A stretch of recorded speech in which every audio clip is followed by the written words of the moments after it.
I'm ready.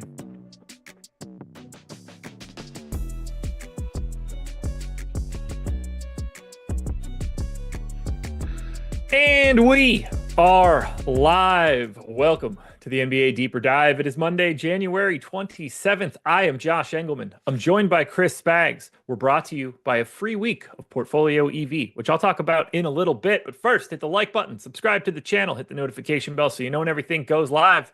Follow us both on Twitter. Hi, Spags. How was your weekend?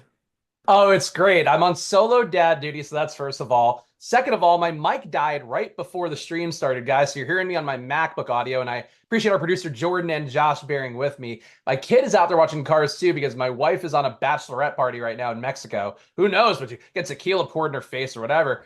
So we're having a hell of a time here, Josh. And you know what? I don't know if you heard. It's a 12-game NBA slate too, so I'm probably fully on me for starting late. I apologize, guys, but this is it's been a hell of a weekend, Josh. We're surviving. We're hanging on by a thread. We got this. We got this. Plenty of time to handle everything we need to do. We'll just move a little bit faster than we were planning on moving from the beginning. We can handle that. It's not like you and I mess around while we're on these shows and waste time talking about random stuff no one's paying attention to, you know? It never happens. Not even once. Hasn't happened a single time in the history of you and I doing shows together, I'm pretty sure. No, we've never So, even you gotten in ready? trouble for it, as far as I know. Nope, not once. Definitely not once. Let's dive in. Lakers, Hornets. Lakers are 5-point favorites in Charlotte, 222 total. This one ended up looking a little bit different than it did this morning. We have LeBron and AD as both probable. We had questionable tags on Gabe Vincent and Rui Hachimura. We got that news. Both of those guys are out, but that did not exactly create a bunch of value here for the Lakers. AD is the only guy in double-digit ownership on either site, 12% on DraftKings, 13 on FanDuel. Small amount of ownership coming into Max Christie, LeBron James, and Austin Reeves, depending on the site. But even with those two guys out, it doesn't seem like Dorian Finney-Smith is pulling all that much love. Shake Milton steps into the rotation now. He doesn't look all that interesting at 3K. What do you want to do here with the Lakers in this spot? Yeah, not getting a lot here. I mean, the matchup's not a bad one. Obviously, the Hornets not a defense you're afraid of. A total for the Lakers leaves a little something to be desired, just shy of 114 implied points for them. Not a bad total, but it's not one that's really you're writing home about. I think AD is an okay play. I'm close to the Fields, 10% exposure there. Fields at 11, I'm at 9, so let's call that even. Everything else, though, not really getting a lot of. Got 5% of Max Christie, who played 30 minutes last game. Projections around that range again. Feels like there should be more plays in because you take out Gabe Vincent, you take out Rui Hachimura. Obviously, you still have the Russell vacancy there that the rotations tried to fill in a little bit for. I would have thought there'd be better value. Would have thought we'd gotten a few more minutes from Dorian Finney-Smith, who I think could maybe be like a guy who plays 30 theoretically, but he's only projected for 27. So I think it's kind of AD or bust here. And even that, like AD's not, I'd rather have the other centers on the slate over AD. Yeah, I don't see anything just looking awesome right out of the gate. It looks relatively blah for the Lakers. I mean, a lot of these early games, like 4 of the first 5 games we talk about are all, or 4 of the 5 slowest games on the slate, and they're slower by like 4 or 5 possessions. The most owned team in the first 5 games, wow, I could even go 6 teams. In the first 6 games we talk about, so 12 teams, is 48% total to one team. There's not a lot of ownership at the beginning, and I don't see anything on the Lakers that makes me think I should be way above the field on these guys. Yeah, and losing the flexibility too, which you always talk about as a key thing for slate of this size. Somebody's going to get ruled out, more value is opened up. Obviously, you have the Mavs stuff that's hanging on later on as well, where maybe there's a little more value that moves around. Basically, who's starting or somebody does get ruled out there. So yeah, I think you losing the kind of flexibility with this game is tough because it's really not one you want to run to. But I think there is still value in AD as tournament play, LeBron less so in tournament play. I think there's some merit there because of the matchup, but definitely not a matchup you're dying to get a taste of. Not at all. Now on the Charlotte side, somehow even less interesting. Cody Martin is out for this one. Highest owned guy on DraftKings for the Hornets is 3% to LaMelo. On FanDuel, it's 5% to Miles Bridges. You want to grab a couple shares of $8,200 Mark Williams or something on the Charlotte side. I get it, but these guys are 12% owned total on DraftKings, and I feel the same way. I like this side even less than I like the Lakers side. Yeah, I will always play Mark Williams. I think we've talked about it. I feel like we talked about Mark Williams a lot on the show before he kind of hit that crescendo, before the minutes started to rise, and how frankly he's looked per minute overall. Like one of the best centers in the league. I like Mark Williams a lot. I'm still only getting 7% of him on this slate, where I'm projected really aggressively at about 45 fantasy points. Stokastic has him just shy of 40, but the rates for him at 1.4 fantasy points per minute, I'll usually take that tournament shot more. But because you have better plays to go to, better value to go to, better upside plays, Mark Williams now kind of appropriately priced. I think he'd be most appropriately priced at like, maybe 9K, 8,500, a little bit more in that range. These guys are all kind of not really key plays on the slate. They're not really big values. LaMelo is your one pay up option. It seems like nobody's going to play. So there's probably some tournament equity in that. It's just a concept, but overall, these guys don't look that good. And they're kind of priced for different situations. Nick Smith now kind of priced up for that one good game he had with everybody out. There's kind of a no man's land for the most part, besides Mark Williams a little bit. Well, get ready for a bunch more of the no man's land variety plays today. The Detroit Pistons are 11-point underdogs in Cleveland. There's a 235 total here. This is the one game in this early set that isn't slow. I've got it at a 98 pace, which is basically just like the back half of this slate. But it is creating a situation that doesn't look all that good for Detroit. Now, we have a questionable tag on Tobias Harris. He is questionable with post-traumatic headache. I don't just say headache, I guess. I don't, is that a different guy? It doesn't matter. I don't have time for it. 8% ownership coming into Jalen Duren on the DraftKings side, 17% coming into Asar Thompson on the FanDuel side. The key piece of this information will be whether or not Tobias Harris plays, because if he doesn't, then I think we're going to get decent value on Asar Thompson, small forward, power forward eligible, 4,800. Otherwise, not really excited about grabbing these Detroit Pistons guys against a Cleveland team that has Evan Mobley back. Yeah, the Cavs getting closer to full strength. You still have LeVert out, but for the most part, with the starters being there, it's kind of the main core of their lineup. I'm with you on Asar Thompson. I think the FanDuel price tag does look a little bit better as well. But really for him on DraftKings, if you get Harris out, he's a good value. I don't know if he's one that you want to kind of, again, with what we talked about, the principles of not overloading guys in the early games. Like, I don't want Asar Thompson to be my entire night, but if Harris is out, he'll look better. And I heard you making fun of the head injury thing, which I don't know if we should ever make fun of a head injury, but it is an oddly specific one. Like, did he just have like a post-traumatic, sounds like he had like a bad situation and that led to the head incident. Yeah, it's I am not making fun of the head injury in itself. I've never seen post-traumatic headache. So like after getting elbowed, he got a headache is essentially the way they're describing that, but in like an aggressive manner. If he's out, you think Asar Thompson's the guy? Do you think anything else opens up?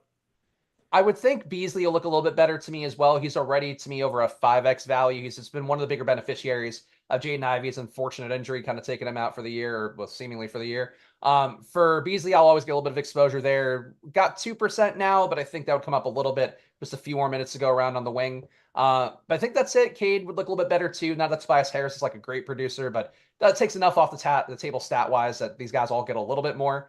But I think the Asar Thompson would really be the big one, that he would look like a viable value play in the slate, even if he's not like a jam him in every lineup kind of play. Cleveland will be without Karis LeVert, Isaac Okoro, and Dean Wade today. We're getting 10% ownership to Max Strus, who saw his minutes jump to 35 last time out. But the most owned guy on the DraftKings side is Ty Jerome at 14%.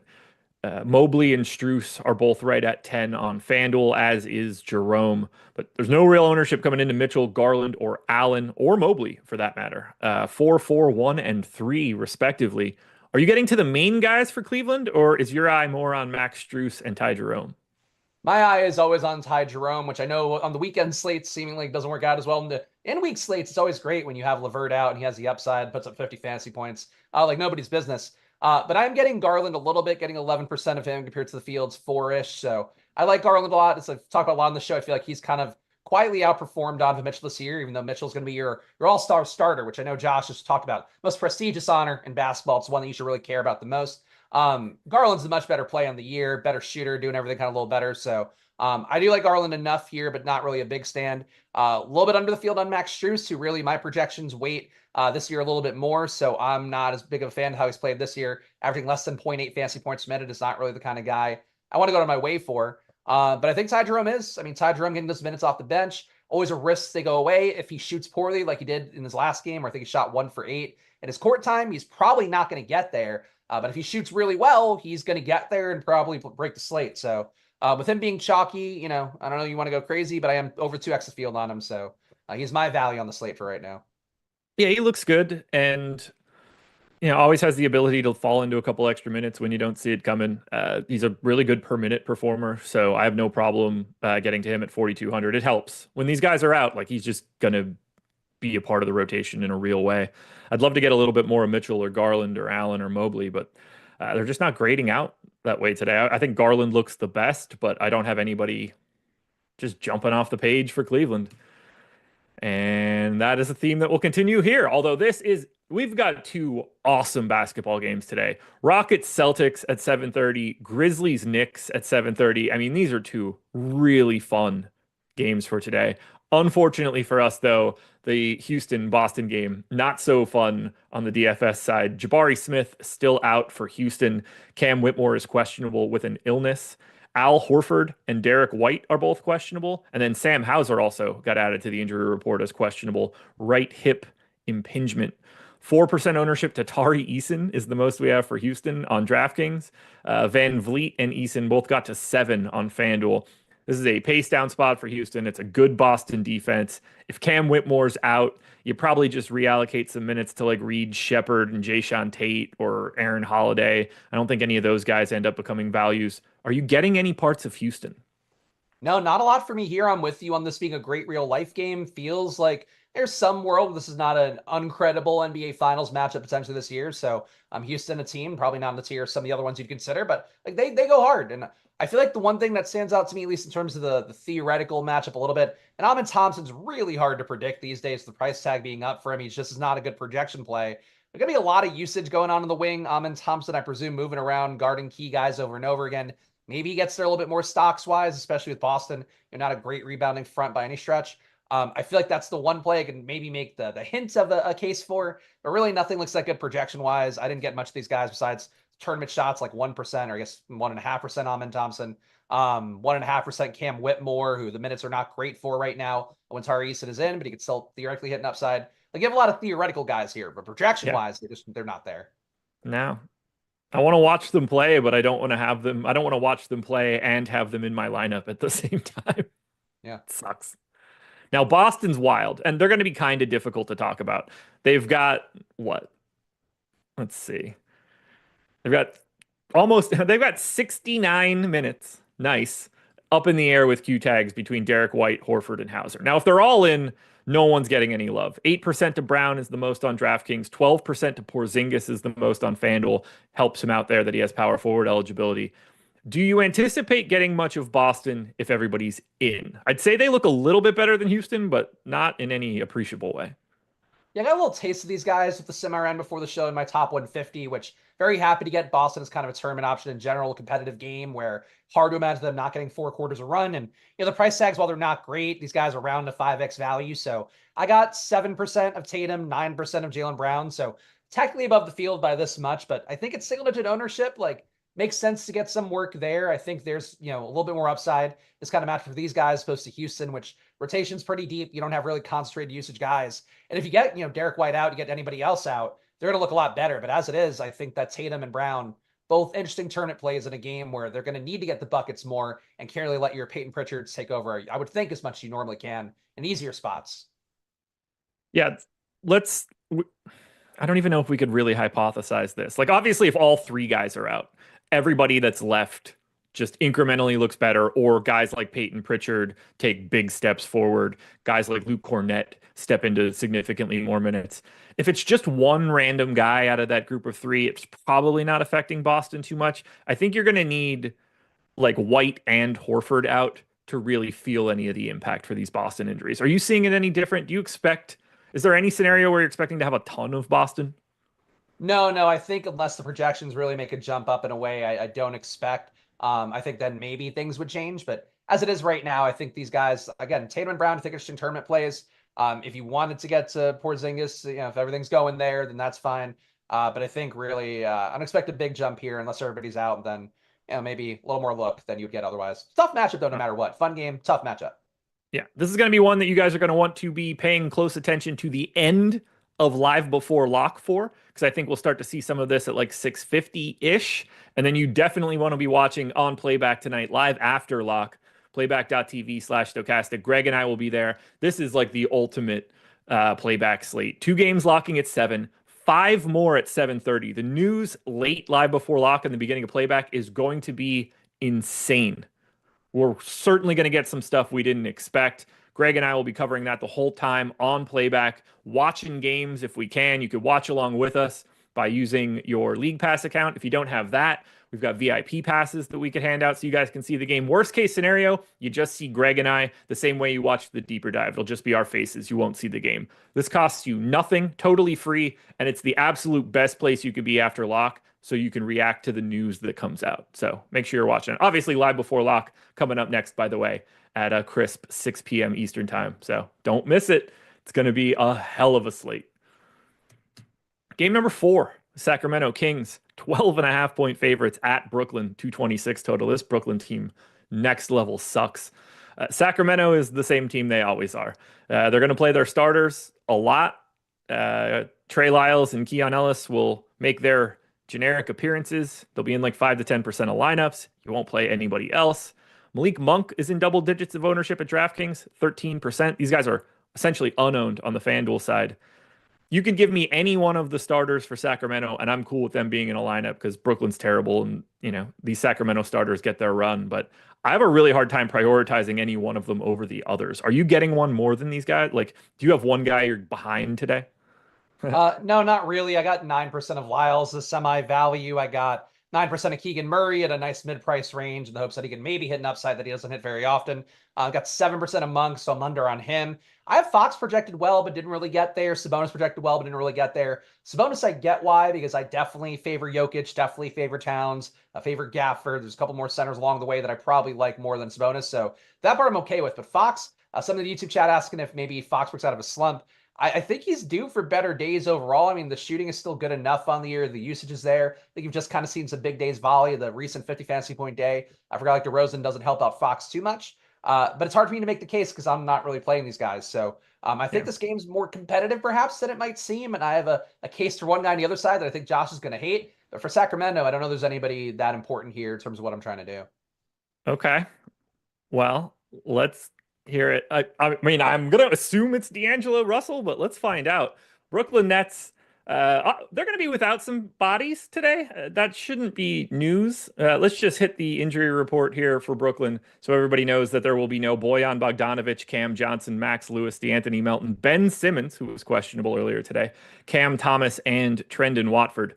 Now, there's no ownership to DraftKings. 2% to everybody, except for D'Angelo Russell, who's around 25, and then 8% to Keon Johnson on FanDuel. Everybody else is below that. Is D'Angelo Russell your guy, or are you about to tell me that you have your boy Tosan wildly overprojected again?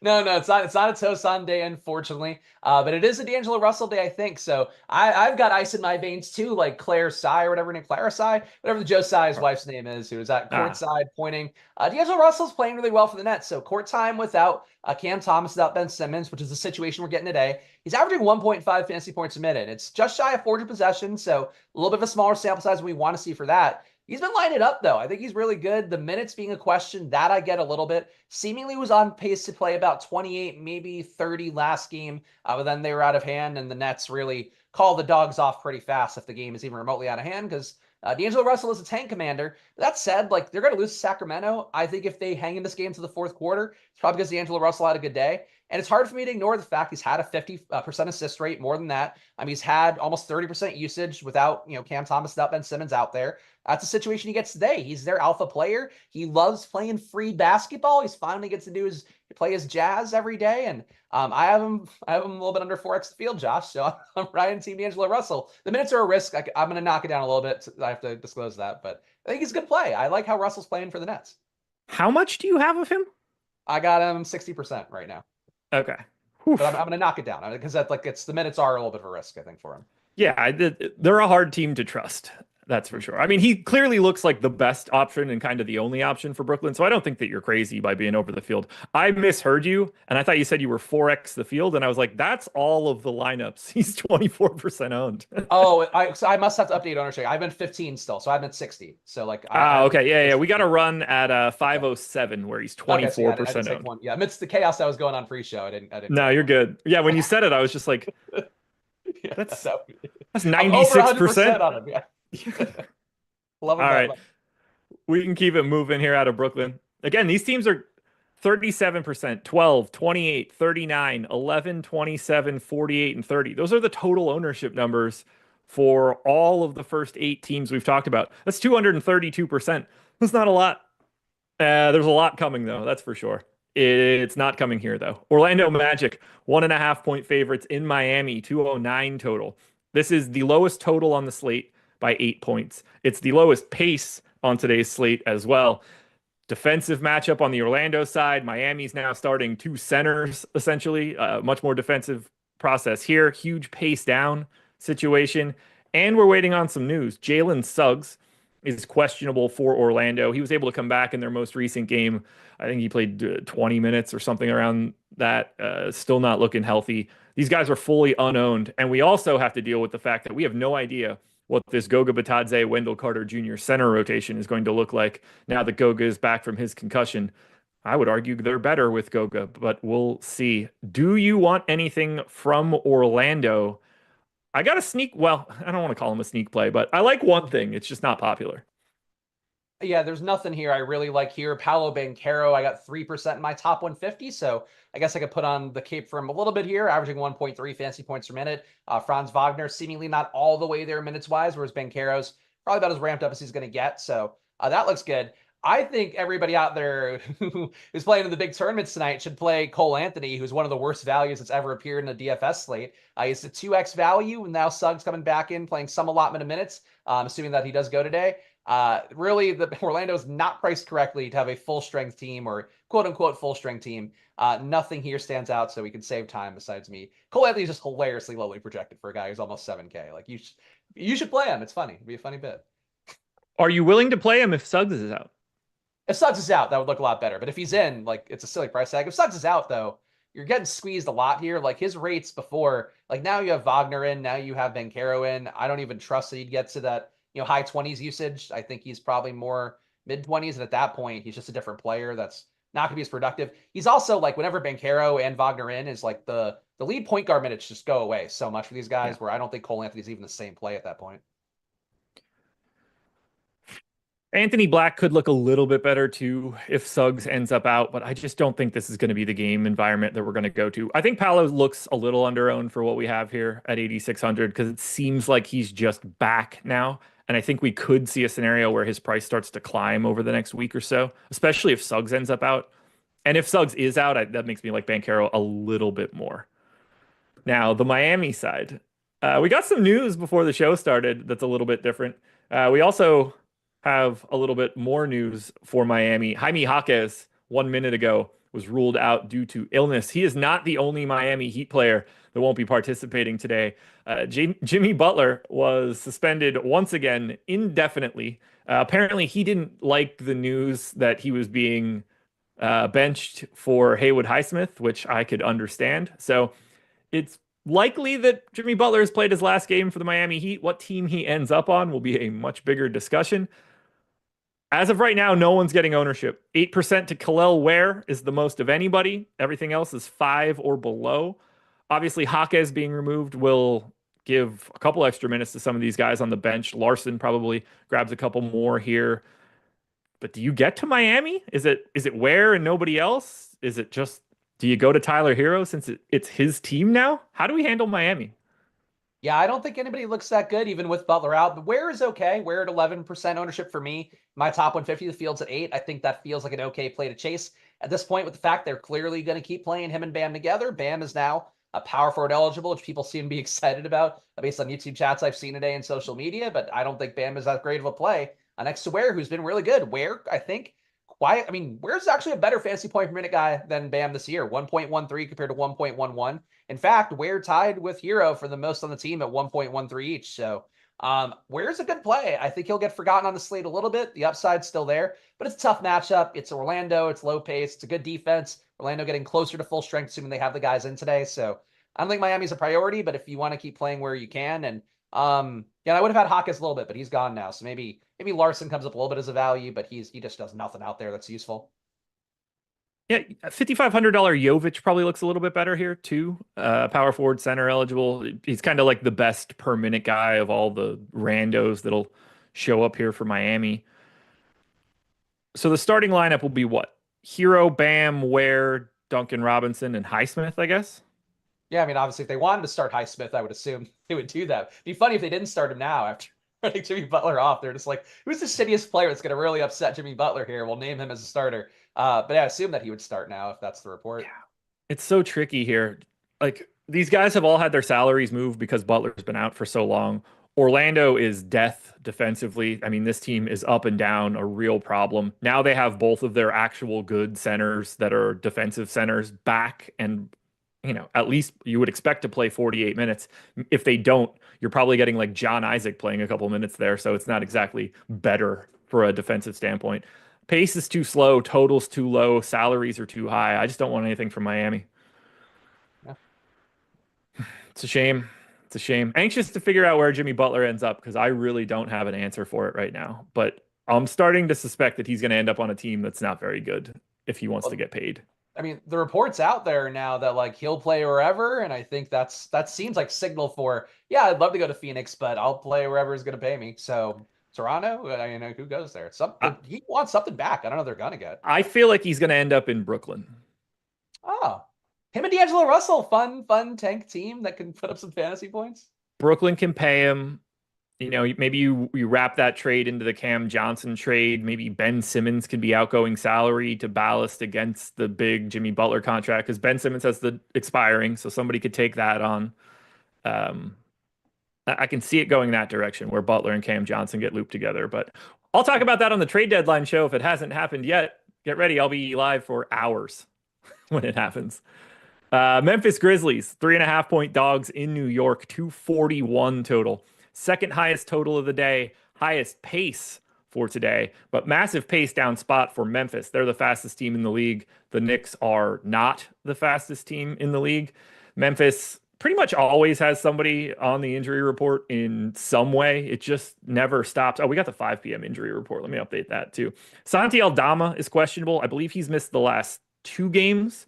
And then Jake LaRavia is questionable. He's missed the last 3. The normal guys that have been out are out. There is no ownership coming into these guys. 6% to Brandon Clark is the most, which is terrifying. Now, if Aldama and LaRavia end up out, I think we can get some GG Jackson. If one or both of those guys are in, I'm not sure we're getting much Memphis. Yeah, I don't see it here, really. I mean, there's somebody who was in my Splash Play chat earlier, back in the good old days when my mic worked. It was like, John Morant MSG, it's a lock play. And it's like, man, I have him as like a 4.3x value at 9,100.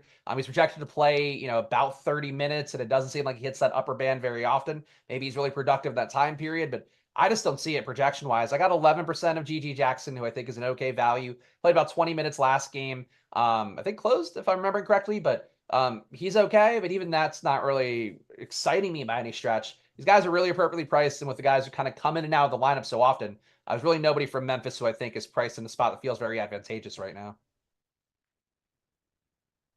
I wanted to get one of, I love the idea of getting to Morant today. He just does not look all that good in any of my data.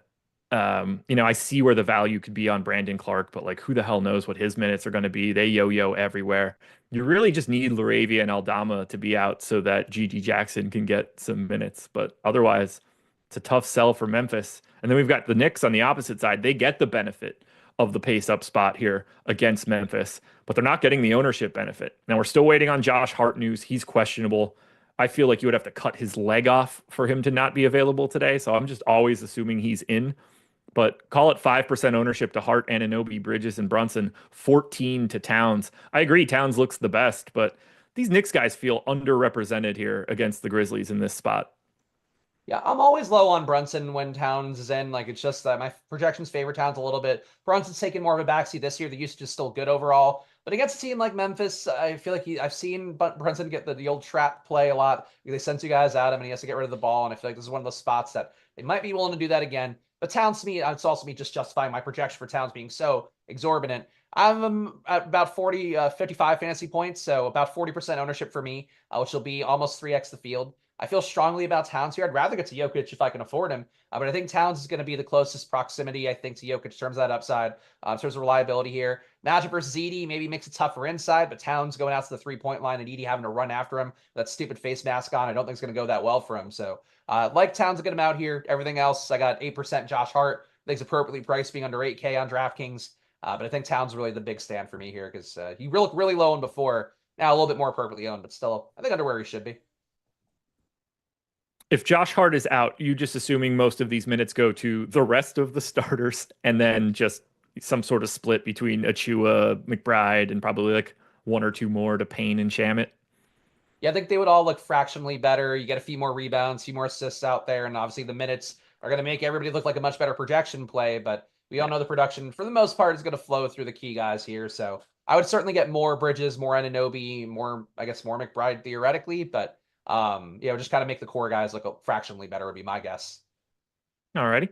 Now we get to the second lowest owned team on the slate, the New Orleans Pelicans, 3-point favorites in Toronto, 234 total.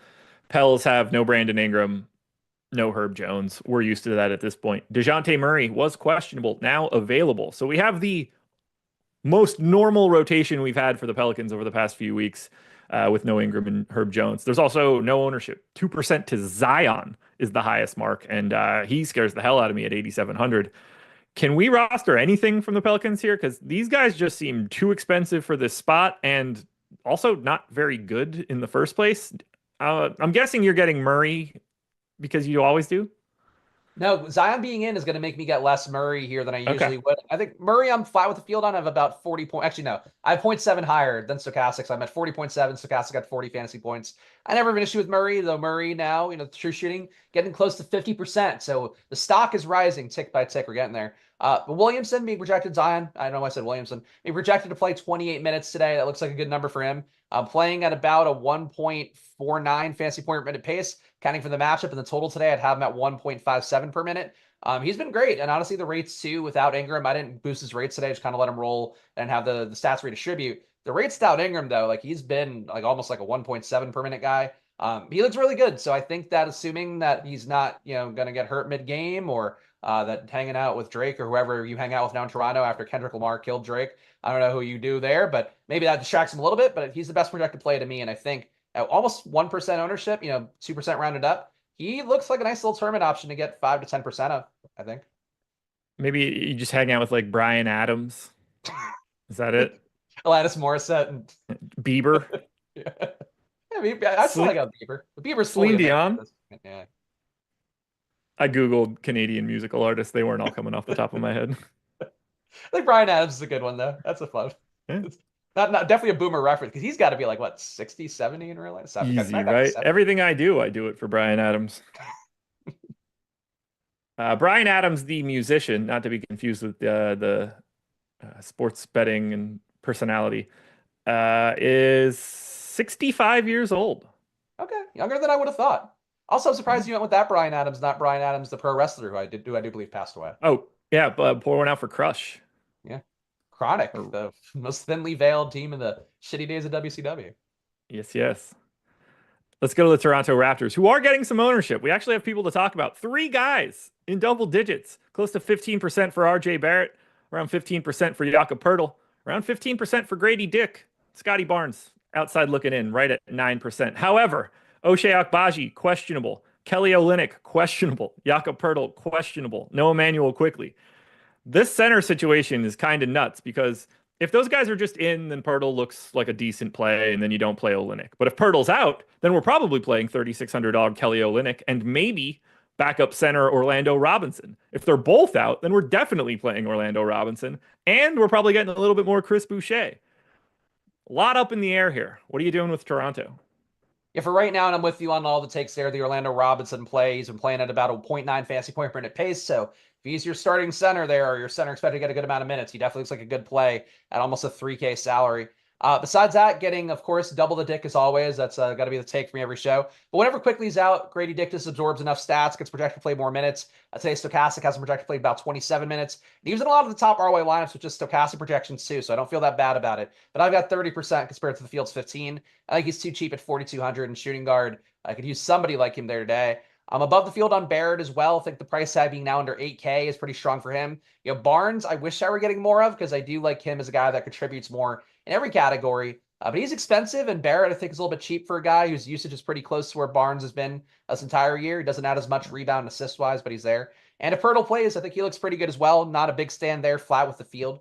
They're a good place for Toronto here. New Orleans sucks, so that makes sense. And Toronto's total's not bad. The overall total for the game's not bad. It could be quietly, I think, a game that ends up being... People love the game stack games. I don't know if you really want to try to game stack it, but there could be outlier performances here, I think. Duncan Robinson now questionable with an illness. Is he sick because he's sad about Jimmy Butler? Oh, I thought you were saying, is he kissing Jaime Jaquez? Oh, maybe. Yeah, maybe these guys were farting on each other's pillows or something like that. What's I don't know what those two are doing together. Is this a stand, or is this like the Heat's version of a sit-in? They're just gonna have Duncan Robinson and Jaime Jaquez out there riding hard for Jimmy Butler. Is that what we're getting here? Yeah, it could be Alec Burks' season if we keep dropping bodies from this Heat team. Weird. It's Yeah. weird because Hero seems anti-Butler based on what he said to the media, where he's like, "We got the guys in the locker room," and then you had two guys Q tagging out the same day. And Hawkes, I would think, would want Butler out of there because it's holding him back for minutes. But I don't know, something weird there. Interesting. Apparently, both of them are sick and tired of everything that's happening for the Miami Heat.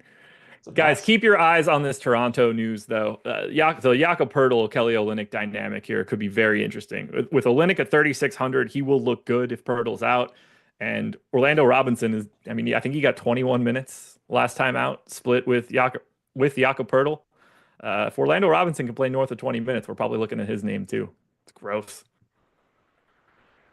Here we go. We talk about the main event now, at least in terms of pay-up options. It's the Denver Nuggets, 9.5-point favorites in Chicago, 248 total. Biggest total on the slate, second fastest game on the slate.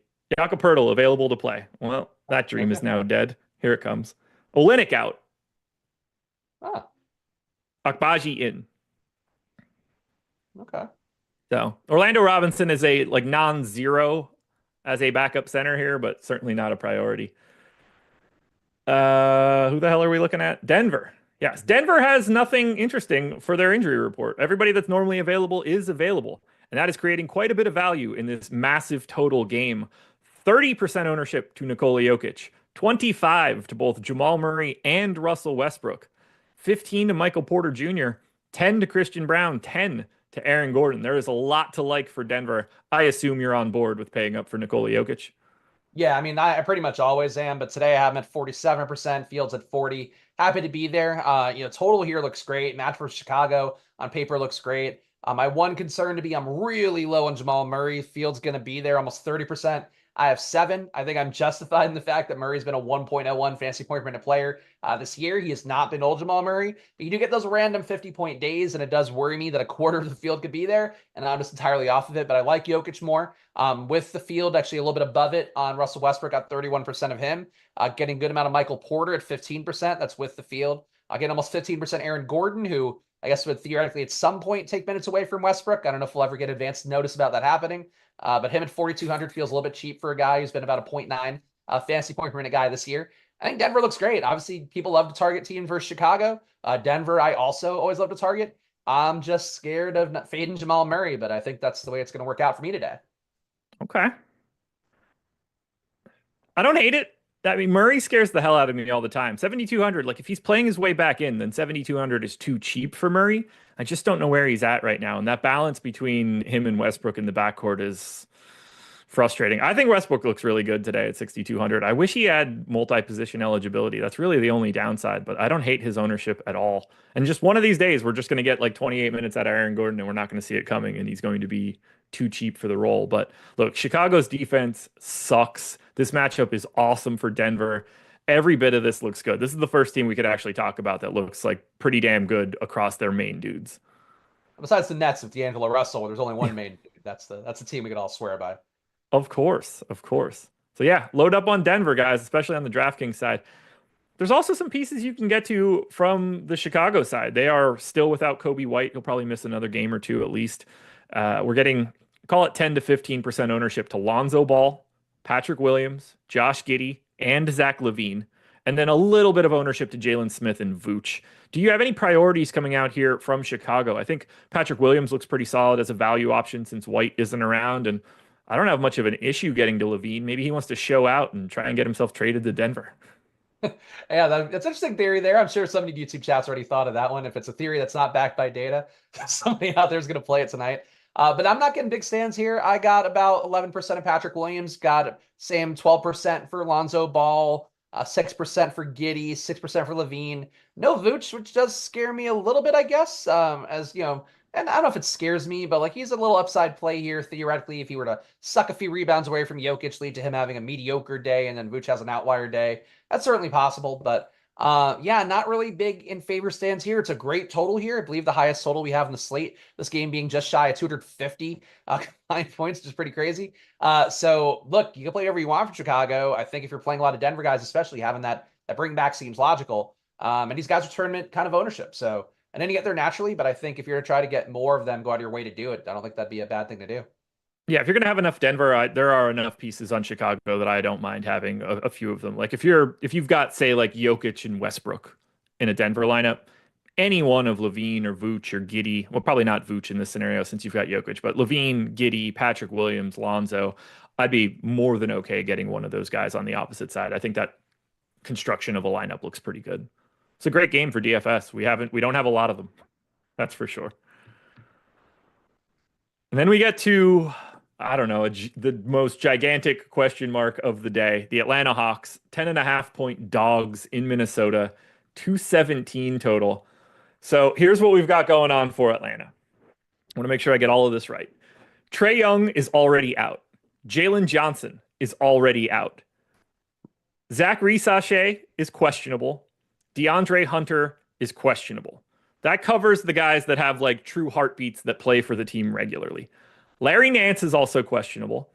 We do know that Dominic Barlow, Mohamed Gay, and Keaton Wallace are all available. Daquan Plowden didn't get his straw drawn to come up from the G League team today. So we got a bunch of Q tags out on the wing. They're missing their two best players. If we get Keaton Wallace as the starting point guard for Atlanta today, like we did a few weeks ago when he went insane, is Keaton Wallace our dude? Now, he is not currently projected like that. He's at 23 minutes, 3% ownership. There's very little ownership coming into Atlanta. I think we're going to end up with something here. What do you think it is? I would think it'll be Keaton Wallace. I do know in the morning set of projections, he looked a little bit better before things kind of stabilized with who's going to be theoretically going, who's not going to be theoretically going. I'm not getting any big stands here right now. A little bit above the field on Larry Nance, which doesn't feel that great when you have Okongwu and Capella active. So I don't know that that's the player I really want to kind of put the cape on for here. Bogdanovich, I'm always low on. Feel like he's been a not great performer this year. I know you look at the long-term sample, look a little bit better, but with how he's played this year, I'd have at 18 fantasy points today, which is definitely under where the 23-ish that Stokastic has. So nothing here currently looks that great. Vic Krejci close, but I didn't really get him a ton of ownership. Got him at about 3%. It's a tough matchup. I think that's really the main thing for me going against Minnesota, where if it's Keaton Wallace and he tries to pull the bullshit he pulled last time, again, he just guns and gets every shot up. I don't think Minnesota's going to let him get away with that. Like, I think there's going to be a stop to that. So the fact these guys, if they're all in, they don't project that well, and I don't have to make a case for them. I'm kind of happy with it. But if you get these guys out, like if you get Hunter out, you get anybody really who's left out, they're going to look better. And if Wallace starts, you got to take shots. But I didn't love him in the morning when it was like 40% ownership. And I don't want to necessarily be there today because he got lucky that last game a little bit, to be honest. I mean, if he's starting, I think he's unavoidable. Like at that point, you got to project him for like at least 27 minutes, if not more. And at that point, we're just going to create really good value. But we also have Bogdanovich out there to soak up usage for the missing Trae Young and missing Jalen Johnson. It's possible we don't have Zach Rhys-Sachet and Hunter. I think the status of both of those guys affect how you play Keaton Wallace as well. There's a lot up in the air. how do you want to try and like best set yourself up? Because this is an 8 o'clock start. We're gonna have 7 games locked before this. Do you want to over plan for Atlanta if we don't have this news and just make sure you're able to swap? I'm going to have a good amount of Dallas, Washington, I think. So that's my hope is that that'll allow me to kind of move around a little bit more easily. I probably wouldn't go out of my way to get these guys. Like I do agree with your take on Wallace, and if he starts, he's going to look like one of the wanted plays for sure. But I don't want to allot stuff for him, especially like I just don't love the matchup. I don't love the total right now, which has kind of been creeping down a little bit to closer and closer to 100. I could see why you go out of your way to do it in the hopes you get it, but I think if you do kind of try to plan around Atlanta too much, and then they're all playing. These guys don't look like great enough plays, and yeah, I don't know. I'll get there naturally though, because I have a lot of Dallas, Washington, which a shocking amount on both sides, unfortunately. Okay. That'll help. That'll help for sure. Yeah, look, we need the news. It's hard to prepare for. I think like Dyson Daniels can only look so good. Vit Krejci can only look so good. Okongwu looks fine, but I don't think he's majorly affected in this scenario. Same for Capella on the opposite side. It all comes down to what we're actually going to get out of Hunter, Bogdanovich, Wallace, and Risache. And the status of those two main Q tags will impact how we get to whatever additional value pops up. So Atlanta is majorly in flux and they're running into a really terrible situation. The Minnesota side should look like a decent spot, but DiVincenzo's been out for a while. They run the same rotation all the time. Everybody's in single digits of ownership on the DraftKings side. Does anything jump out to you from Minnesota? Getting Jaden McDaniels 2x the field, which of course that was the only day I've been under on him is the day where he put up like 40 fantasy points for the fantasy points. But he looks okay again on the wing. The 5K is salary, some easy stocks to go around theoretically with the Atlanta team that plays fast but does not play nearly as well as they normally do. I'm also getting Nickeil Alexander-Walker 2x the field, which I don't love either. That's going to move around if there's better value, but can keep it some spots available. So I like having that right now to have a little more ownership going to some of these guys. But that's really it. McDaniels and Nickeil Alexander-Walker are my biggest stands. Getting a little bit of Naz Reid, a little bit of Julius Randle, which never happens for me. Not getting Anthony Edwards. They don't look great, even though teams usually against Atlanta look great. So I think there's a real tournament case for Anthony Edwards, but I don't have it projected well enough for me today. Okay. Yeah, he looks. I mean, we got a lot at the top before that 10K range today that gets really, really blurry. LeBron 9,900, Towns 98, Tatum 97, Barnes 93, Edwards 92, Ja 91, Şengün 9K. In that entire range, only Towns got to double digits of ownership at 14%. Everybody else is single digits. Kyrie's at 12, Brunson's at 6, Zion at 1, Paolo at 4, Donovan Mitchell at 4. We have stars upon stars in the 8 and 9K range, and none of them are getting any ownership. You're going to be able to take stands on some of these guys, but boy, oh boy, do a lot of them look similar. Yeah. Let me hit these super chats that came in. We got one earlier from Josh Chapman when we were talking about the Magic game. He just said Magic have ball dominant forwards taking away from point guard points. That is true. So thank you, Josh, for that one. And then Yobi Trice said, how much exposure do you feel is too much for a $3,800 Keaton Wallace, assuming no one else on the team is ruled out? Is it crazy to have low exposure to Irving, but very high exposure to Wash and Gaff? I mean, there's no right or wrong answer to exposures. If Keaton Wallace is in, I could have 70% of him and I wouldn't even bat an eye, as long as we knew that he was starting. That's what late swaps for. So that's sort of a personal preference. Sim ROI information will really help if you're using something like that. I don't think it's crazy to be low on Kyrie Irving and high to PJ Washington and Gafford either. That seems totally reasonable to me. Gafford has nobody behind him. PJ Washington plays a ton of minutes. Those guys can get it done for sure. Yeah, I mean, I love Gafford today, so you won't hear any argument for me, and I think I'm more on that side anyway. So, yeah, they both have merits, but that's DFS. You got to kind of make your choice here and see which one's lesser owned. And do you want to go that way or do you want to go with the chalk? All right, before we go any further, if you guys are looking to do any sports betting or pick'em site stuff, I highly recommend you use OddsShopper and the Portfolio EV tool. And the easiest way to do that is to click the link in the description or the one that I assume gets dropped in chat. You can come in and get your first week free, totally free. So if you've never used it before and you're interested in taking a market-based approach to beating these sites, we've got plenty of different pieces of content, whether it's Greg's bankroll challenge on Twitter or the thousands of other pieces that we now have for Portfolio EV. You can check them out if you want to understand a little bit more about what this is. You get expected win rates, expected value rates, parlay builders, mass betting options. The list goes on and on. This is a great way to supplement your DFS bankroll. Consider Portfolio EV the cash games like they used to be. People would say, like, I'll play X amount in cash, X amount in GPPs. Now I think the play is probably treating this like the cash game side. Supplement your bankroll, easy wins on the Portfolio EV side. We're taking the long term. It's a lot of it's long range, tiny bites at the apple, slowly picking up incremental EV. It's a great way to do it. And you can check it all out for absolutely $0 to start. So click that link. Final game on the DraftKings slate, Washington Wizards, 12-point dogs in Dallas, 231 total. Wizards are at full strength other than Brogdon. He's been out for so long that they're just kind of at full strength. And we're getting 25% ownership to Keyshawn George, around 15 for Alex Sarr, then around 10 for Poole, Kuzma, and Bub Carrington. What do you like here? Because I'll say Keyshawn George feels a little overowned. Yeah, I would agree he's a little overowned. I have him at 20%. I think he's a pretty good value right now, but certainly not one that feels like he's getting the big boost up in minutes or anything that's going to matter that much with everybody. For the most part here, it's playing regularly, is playing today.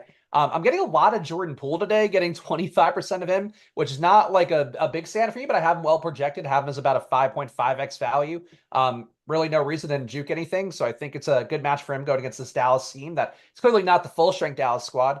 Getting Alex Sarr pretty close to the field. Not getting much Kuzma, not getting as much Bub Carrington, about half the field on those guys. There's a lot of options here in Washington. I just don't think Dallas, like, they're a big favorite here. It's kind of surprising. Like, this team is not clearly fully good Dallas. But I think Washington can hang in enough, and then Dallas pulls away late. So these guys could have 4 quarters of run. And if you're playing a lot of Dallas, like I also am, then having some kind of bringbacks to Washington kind of naturally makes sense and give you late swap flexibility like we just talked about. Derek White out, Al Horford in, Sam Hauser out. So bump up Peyton Pritchard a little bit. Incremental bump to everybody else. Don't think Cornette looks all that interesting. Horford probably looks a little bit more interesting now with White out. Drew Holiday probably looks a little bit better. I don't think that's going to create too much from Boston, but stay tuned for live before lock for that one. Yeah, the George ownership looks too big for me. Sarr just feels like he's 15% owned every night. That seems fine. I kind of like Poole the most out of any of these guys. The minutes have been up for him lately. He's actually been pretty good offensively on the year. And at 6,900, I don't think it's crazy. Every once in a while, Washington's just going to be in a basketball game. And when that happens, I assume Poole is just having like a relatively efficient offensive day. But the Keyshawn George ownership feels a tad high to me. And then we get to Dallas. No Luka, no Maxi Kleba, no Derek Lively, no Najee Marshall, no Dwight Powell. But we do have 30% ownership coming in to Daniel Gafford, another 10 to Kyrie, another 10 to PJ Washington, and then single digits for everybody else. PJ Washington much more owned on the FanDuel side, as is Kyrie. But let's start with Gafford, 6,700 center only, and there's not a center behind him. Yeah, I love Gafford in this spot. It does feel like against Washington too. Revenge game, though he's not going to Washington for it, but it does feel like a spot for Gafford. He should be able to feast against Sarr or J-Val, whoever he's going against. And again, the fact you have no real push-pull on minutes there. They can play some PJ Washington at the 5. Certainly against Washington, you're not really worried about that threat too much of not having the big man in there fully. But I think the fact you should have less big men around there. Washington's already playing a ton of minutes with there being backup bigs. So I think it's sort of a good spot right now to trust Gafford's minutes and hope that he hits the big upside here. Getting a good amount of PJ Washington with the field on him. Getting a lot more Quentin Grimes. Quentin Grimes is one of those players I can't get away from, even when I don't touch the rates and all that. He's had enough spike days where I keep taking the shot. When you have Klay Thompson in, when you have Jaden Hardy in, it's a little bit tougher for Grimes to get that true upside. But he's been at about, 0.9 fantasy points a minute this year. Grimes' reasonable price tag as well, being under 5K and small forward. I guess I'll have more Grimes again today. I have about 3x the field now, about 21% for me. So yeah, like I'm getting those guys the most. I think this game looks appealing enough. The Dallas total in particular feels pretty good. I'm low on Kyrie though, and I feel like people assume he has the biggest upside, but this feels like a lazy Kyrie day. Like I don't think he's gonna push it that hard. I mean, 8,900 is a big price tag. I'm not all that high on him either. He did not stand out to me in any of the simulations that I ran, so he is not a priority to me at all. Gafford looks great just because, I mean, his minutes upside today is as big as he wants. Revenge narrative too against the old Wiz. A lot of revenge narratives going on in that one. Now, final 2 games of the day. They are not on the DraftKings slate, folks. 9 o'clock start for Milwaukee, Utah. 9:30 start for Clippers, Suns. Both of these games, FanDuel exclusive. We've got the Milwaukee Bucks, 9.5 point favorites in Utah, 237 total. Probable tag for Giannis, but questionable tag on AJ Green and Chris Middleton. By the way, Cam Whitmore has been ruled out. So those Q tags matter a little bit for the Milwaukee bench. But the big thing here, $11,700 power forward Giannis Antetokounmpo is 35% owned on FanDuel. He's the only guy getting any real love for the Bucks, and I think it makes a ton of sense. That power forward eligibility makes it really easy to roster him. Yeah, I would agree. Giannis looks like the best play. Obviously, on pretty much any slate, DK late slate, same thing as well. Lillard, I don't mind as a tournament option whenever you do have that much Giannis ownership, just kind of the natural push-pull dynamic there. Though the FanDuel price tag for Lillard, a little bit tougher than the DK late slate price tag, where I think he's actually a pretty good value, being about 8,500 or a little bit less than that. But yeah, really to me, those are the only guys here. Having Portis out feels like doesn't open up anything too meaningfully. But you know, if you want to take a shot on a Lopez more, I guess I get it. But on FanDuel, you probably wouldn't do that anyway. So yeah, Giannis and Lillard bust here, I think, on this side. Yeah, I would have been a little bit more interested if Brook Lopez could have been a part of this slate because his minutes have been huge and Bobby Portis is out for personal reasons, but he's a little bit harder to get to on FanDuel side with just one center. We're also getting some love out of Utah. Jordan Clarkson's available. However, John Collins is out. So is Walker Kessler. Colin Sexton is available. So we're getting 30% ownership to Drew Eubanks, $4,200 center, 20% ownership to Jordan Clarkson, 4,500, then about 10 to Colin Sexton. But nothing for Markkanen really, and nothing for Keontae George, who lost his starting spot last time out. Eubanks makes a ton of sense here. What else do you like for Utah? Yeah, I think it's Eubanks would be it, but even that on the FanDuel slate where you're giving up, you're getting the value there, but you're missing out on all the really high upside guys would spook me a little bit. But I think that's it. I guess I could play some Svi Mikhailiuk. He's been pretty good on the year. If you want to get some minor savings there, he's been averaging shockingly 0.94 fantasy points per minute, which a different Svi Mikhailiuk than we've seen in the past. But I think the upside's a little bit higher when some of the the big shooting guys are out there, like Lowry Markkanen's out. That's when you see Svi hit the upside more. So I'm just kind of looking for somebody to make a case for here. But Eubanks is a good one as a value. It's just a lot of the field playing a cheap guy. You can kind of come over the top and get a lot of points on FanDuel if you went with a Towns, a Jokic, even a Gafford. Dyson Daniels now questionable. So fun stuff going on in Atlanta. That would Keaton matter a Wallace lot. season. Keaton Wallace season, everybody. Final game. Clippers Suns. Not a lot to talk about here. We're going to bunch it all up together. The Clippers are without Chris Dunn and Jordan Miller. The Suns are without Ryan Dunn. The highest owned guy on FanDuel on either team is James Harden at 7%. Then it's Kawhi at 5 and no one else higher than 3. I do not see much from either the Clippers or the Suns that I want. And in particular, I think the Suns look awful. Yeah, I think for the DK late slate, Richards looks okay at his price tag, but I wouldn't play him at at FanDuel because of the way that works. The positionality on there. Zubac, same thing. I think he looks okay, but I probably wouldn't play him on FanDuel because I don't think he has enough side to win you a big tournament. So this game, I think maybe not the most appealing overall. Some cheap guys that look okay. I think it's Grayson Allen, Royce O'Neal as semi values. Derek Jones, not a bad value either, but it's not a game that looks the best on paper. Total is pretty much like straight average on the slate. That'll do it. Apologies for the late start, guys, but we picked up the pace for you guys. And now you're going to get overwhelming news for the next hour for Live Before Lock with Greg and Eric. Spags, tell the people where to find you. I'll be taking care of a kid in a moment here, but follow me at Splash Play NBA. I will figure out how to get my mics working for next time, but I appreciate you guys bearing with me on the late starts. All on me. I apologize, but I wish you guys even more luck to make up for my incompetence and my microphone's incompetence more so. There we go, folks. Deeper dive in the books, Live Before Lock, coming up next. Hit that like button. Show the guys you appreciate them. We'll talk to you later.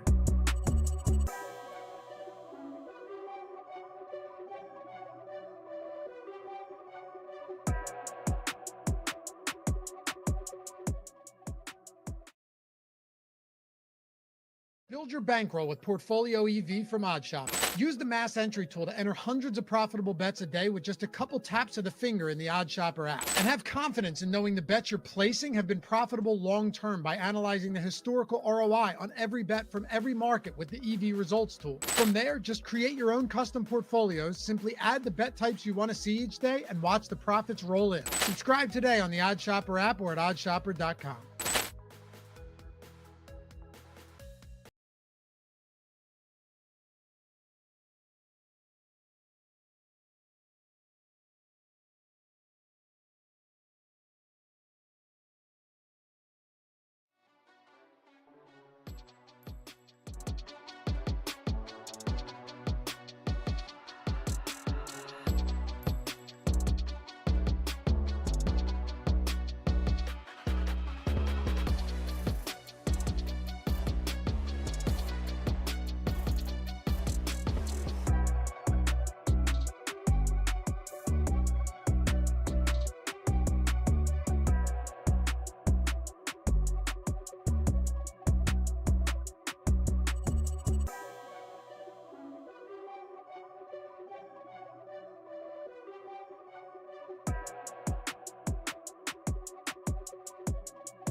What is happening, everyone? Welcome to a big NBA Live Before Lock, because not only are there a lot of games today, but just the usual nonsense heading into the show, Eric, where, just as we're about to start here, Jalen Suggs is questionable. You get Derek White ruled out. You get Cam Whitmore ruled out. You get Dyson Daniels downgraded to questionable out of nowhere, which, of course, Dyson Daniels being questionable, that's going to be something that could potentially really, really matter for today's slate because Trae Young has already been ruled out. So there are a lot of moving parts, which, that'll usually happen when there's this many games on an NBA slate. But let's start getting into it. If you guys haven't done it yet, like the video, subscribe to the YouTube channel. Of course, we'll be in playback after this, myself and Josh. We got a special guest appearance coming on for a few minutes as well. Eric, how are you doing? Doing okay. Yeah, obviously that was a big piece that dropped just a second ago with Dyson Daniels. You could be looking at just a full-on punt spot here for Atlanta in just about every sense of the word. Tried to get some money down on some spots over in the Pick'em streets and fire some stuff off for the people in tails because they've been slower to react to some of that news from time to time. Obviously, you don't want to do anything to get you flagged by any means, but I don't think Dyson Daniels carries the weight that he probably should for a number of bettors looking around the industry. So for me, that was what I was trying to do right before this show. So I was happy they went a little bit over, but I mean, that's just going to be madness. If we get Risa Shea sitting, if we get DeAndre Hunter sitting, if we get Dyson Daniels sitting, I mean, we're just going to be getting to Atlanta against Minnesota, which is disturbing and disgusting. But like, we ran into this Atlanta situation previously, and Keaton Wallace was like must have, had to have him, absolute slam dunk. So it's going to be a weird slate here, and obviously it's kind of a sprint slate too, with everything going only until 8:30 p.m. Eastern time. So let's dive in.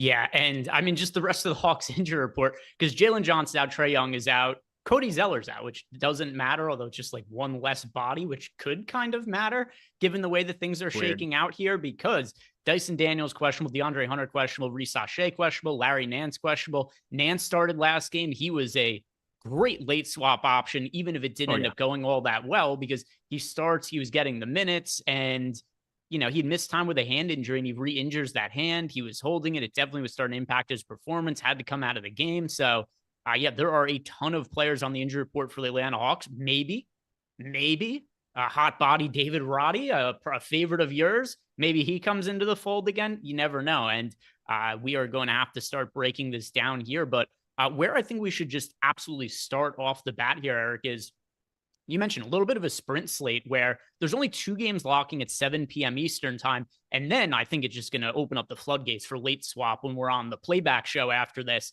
So what are you doing with the first couple games on the slate? Who do we need to be rostering, if anybody, from the 7 p.m. games, or do we just kind of want more flexibility? Yeah, you're going to want some flexibility, I think, on this slate. I mean, there's some early targets that we'll get into, guys that I think you want to kind of mix and match into your lineups. Normally, and this is kind of the way that I feel about it again, they end up being like on the expensive end where you kind of want to mix and match. You can't reverse engineer your lineups after the fact to account for ceiling, to account for positionality. But I was trying to work on it a little bit before the show here because, again, I didn't see any reason to think Dyson Daniels would get downgraded. But I think everything on Atlanta is in play here now in a way where before, I mean, they were going to be intriguing, maybe tournament plays here and there, but nothing was like in the top. I don't know. Nobody was gaining anything close to the kind of ownership that you would expect. I mean, Bogdanovich at 10%. I think he was the guy pulling the most ownership out of anybody, and that's going to completely change if you get Dyson Daniels out in addition to Trae Young, Jalen Johnson being out, and then all of the Q tags that we brought up there. So I'm going to want some swappability for sure, but I'm also going to want to be mixing in some of the early expensive guys. I mean, we've got Anthony Davis, 10-4. He's definitely going to be an appealing target, although the Lakers are on a back-to-back. They play again tomorrow. That's a pretty important factor to throw in there, although it's against Philly. It's a TNT game, though, so take that for what you will. And then you've got, Karl Anthony Towns. You've got some early guys going here. LeBron James, if you want to try to mix it up here, he's got power forward eligibility. That might be a little bit appealing. LaMelo Ball doesn't look as good as he's looked on previous slates, but like overall, it's going to be some of the expensive guys I want to mix and match a little bit more because I think we're going to have far more accessibility to them after the fact if that Atlanta news breaks a certain way. Yeah, and I mean, you look at the slate right now, I agree with you. I think that if we're going to be rostering players from the first couple games on the slate, the priority has to be the spend-up options, most notably players that we're looking at like Anthony Davis, to a lesser extent, maybe LaMelo Ball, though he's very low on not any kind of real priority for me. Would have had a couple lineups of him That's certainly okay. LeBron officially ruled in. Eventually, we're just going to see some of these slates where LeBron just randomly ruled out due to rest management, but him and AD officially in, which is good to know. I don't want to have cheap guys showing up, particularly not meaningfully. If I had one that slept through the cracks, like I'm not going to go out of my way to make sure I have, 0% of, say, a role player from either the Lakers or the Hornets or whatever. But I definitely don't want more than a couple of lineups with any of those guys. I do agree, though, overall, that if you aren't getting to any of Anthony Davis, for instance, then I think you're making a mistake. Because if we get all this value, it opens up later, something you talk about all the time, Eric, we're going to have extra spots to spend up, and some of those guys will have already been locked. So overall, I think Anthony Davis is the top option from the early games. Yep, without a doubt in my mind. Again, I want to mix in a little bit of LeBron. I want to mix in maybe a share or two of LaMelo. I'm playing 50 in that main 5 and then playing a smattering of other tournament options over here on DK today and just kind of working through it right now. What could potentially exist here on the Atlanta side? It's hard for me to want to like prioritize anything that isn't a spend up there, but like it's still a little tough to like say anything's like an absolute must-have priority, but specifically AD, LeBron, those are kind of difficult to give up going up against Charlotte. Some of those Charlotte tags have definitely adjusted to the new situation and makes it a lot more difficult to want to click on those buttons. But Detroit, Cleveland, outside of like, I mean, what do we even want to talk about being a priority there? I think that that's the game that I'm probably the happiest to get away from in this early window. But the timing of that news is going to be big. If we get it here before 7 p.m. Eastern time, we've seen repeatedly where people can react to it. If it comes out after lock, you're going to want to be jumping over to playback to watch Josh and Greg break everything down because there's a chance they can make you a lot of money today. Yeah, and this is for sure going to be one of those slates where I don't know what the news is going to be, but there's going to be news. That's the one thing we could pretty much guarantee heading into this. The other part of this as well about the show that we're going to be doing after this is pretty much all of the news is probably going to come out over the course of the show because all the there's only one game that locks after our show ends, and that's the Washington-Dallas game, which is not one that's mega interesting from an injury news, and certainly not compared to some of the other ones. Like Atlanta locking at 8 p.m. Eastern time. That's news that I very highly doubt we get in the next 43 minutes. Certainly going to be news that we get during the playback show. A couple questions that are coming into Discord that I want to be getting to here, Eric. First, Einstein wants to know, how do you feel about Jason Tatum as a pay-up option tonight? Yeah, it's pretty tough. I mean, I get it. We just got all of that news that ended up coming down.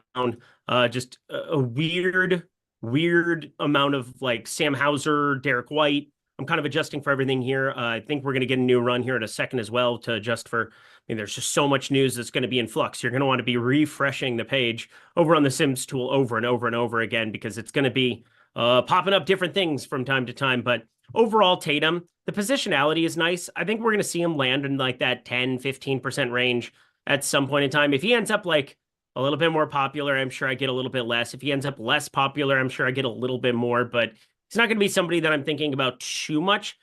Karl Anthony Towns exists. I think in that 9K range, he's still going to be the guy I take some shots on. The hand hasn't looked as good. The upside obviously has gone through Josh Hart here recently and in recent game scores. But I definitely look at Cat at 9,800 as the more appealing option between the two at identical price points.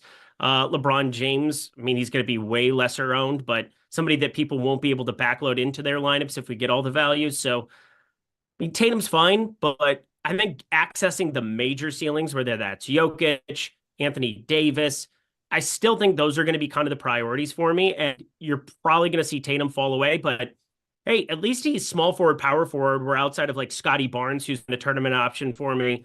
Pretty much like every slate that he's been on for the last week or two without Emmanuel quickly in that lineup.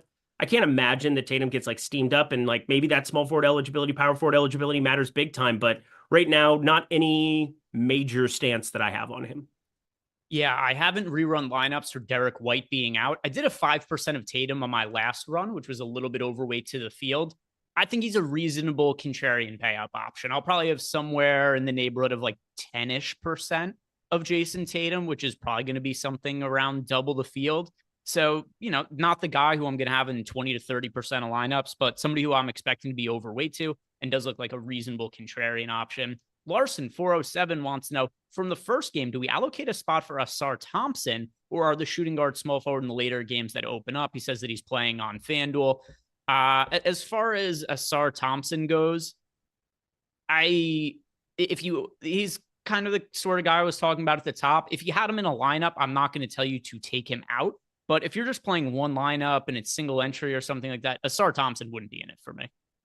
Yeah, I mean, it's like the same way that I feel about Ty Jerome today. Like, Ty Jerome was the nuke of all nukes on Friday for the Friday show with Greg and I. That felt really good. And Scottie Pippen Jr.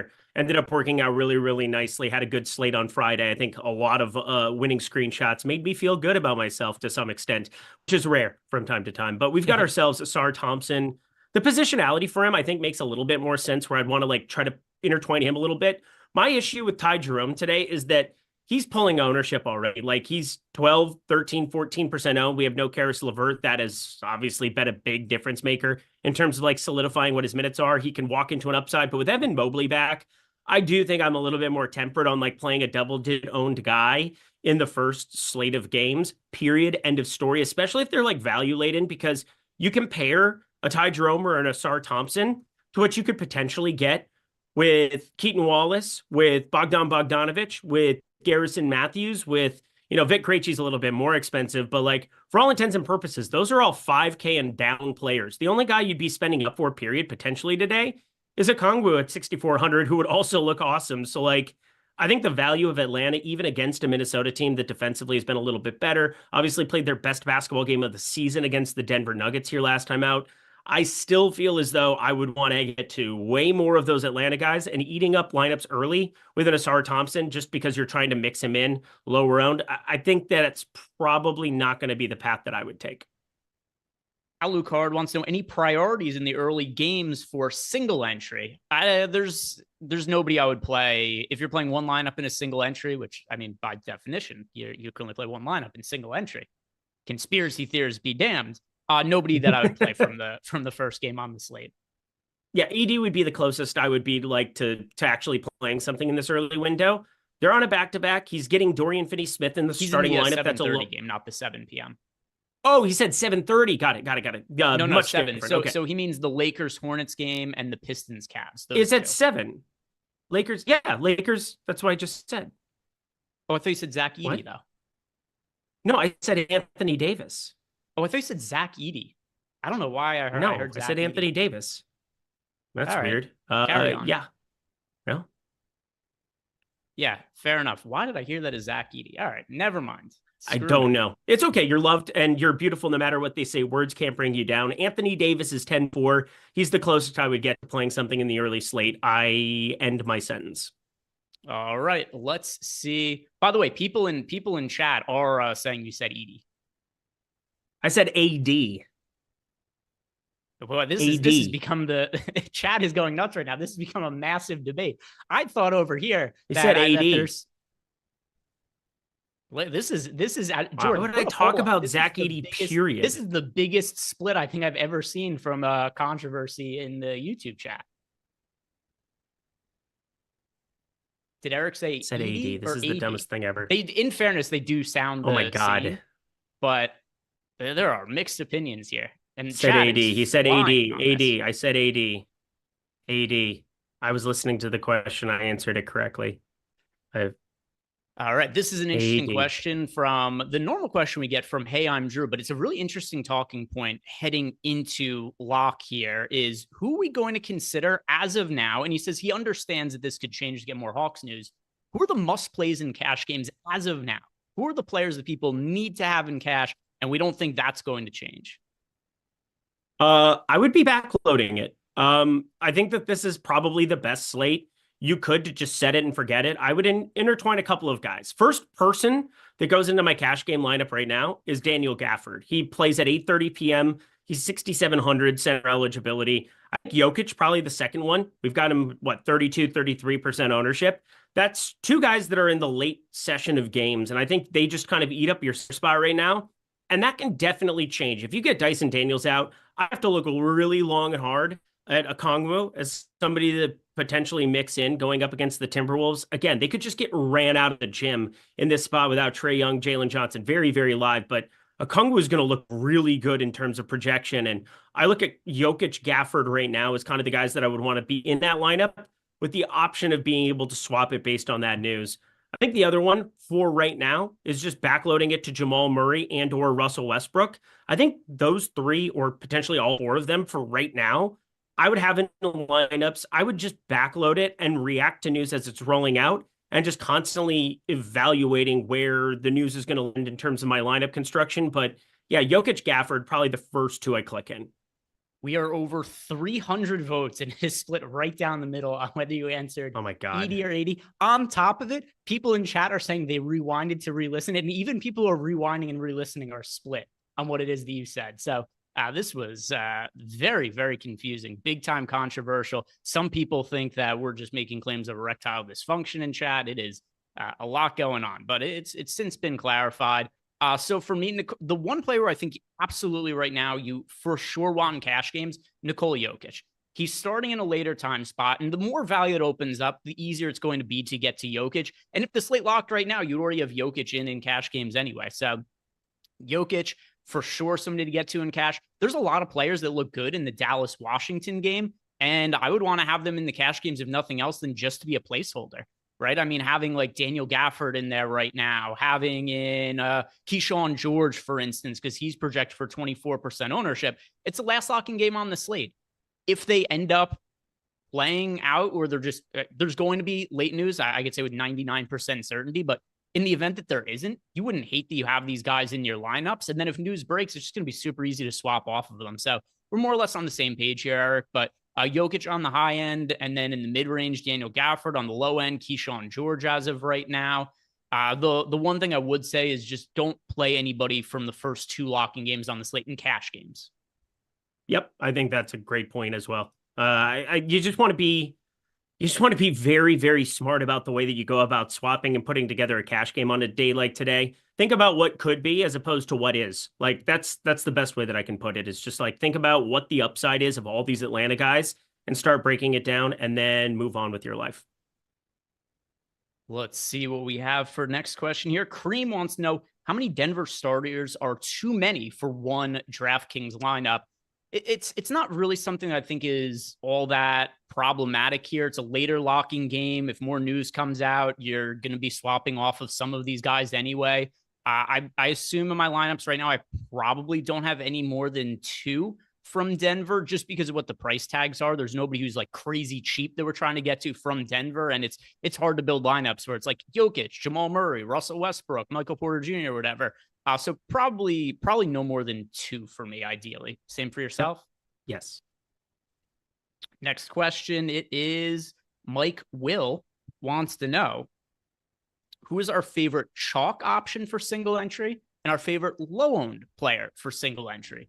The low-owned player, I'm probably going to speak for Eric on this too, is somebody we aren't aware of right now in the most likely. We could definitely find out some players who are lower owned we're getting to now, but it's probably going to change as we get closer to lock. Like for me right now, it's going to be Khalil Ware. But as more news comes out, like, is he still going to be in lineups for me? It's hard to say. I mean, he's shown that he has really big upside, and he put a total stinker up in the Heat's last game, and now the field just off of Khalil Ware. So at his current ownership, I think he's an upside play to get to. Will he stick in my lineups as more news comes out? I'm not sure. It depends what that news is. So if I had to answer right now, Jalen Suggs just rolled out. So if I have to give my answer right now, it's Khalil Ware. As a chalk play, it's pretty easily Jokic. Yeah, as a chalk play, going to be Jokic just because you probably are going to get a ton of value in some capacity.